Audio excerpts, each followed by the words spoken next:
Сәлем достар, қытыруақ қуырылған тұшпара дайындайтын боламыз. Ыдысымызға сүт, су,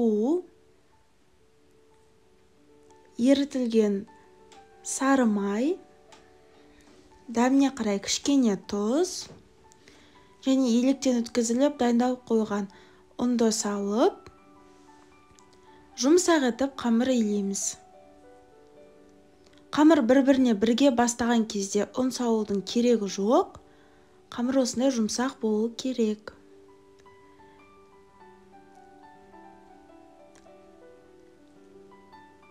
Қамырды 20 минутқа қойып қоямыз.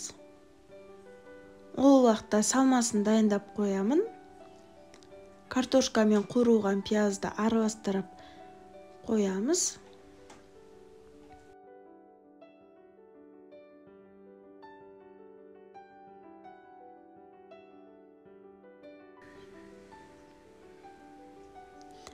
Қамырды қатты қалың емес, қатты жұқа емес, орташа етіп жаямын.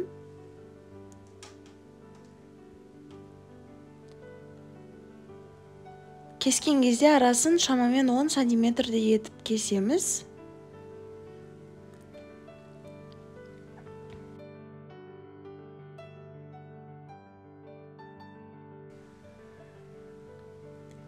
Қатты кіші емес, қатты үлкен емес, орташа етіп, төрт бұрышты етіп кесіп аламыз.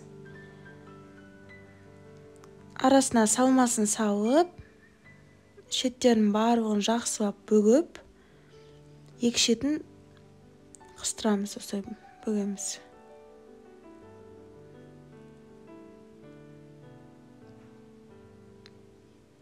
Осылай барлық тұшпараларымызды түйіп, табаға май құйып қыздырып қоямыз. Қызған майда, қызғаннан кейін газдың астына орташаға қойып қойдым. Екі жағынан асықпай 7-8 минуттай қуырып аламыз. Осындай алтын түске енген кезде барлығын ыдысымызға саламыз. Мінекей өте дәмді, әдемі осындай қуырылған тұшпаралар дайын болды. Міндетті түрде осы рецепт бойынша жасап көріңіздер. Ас болсын!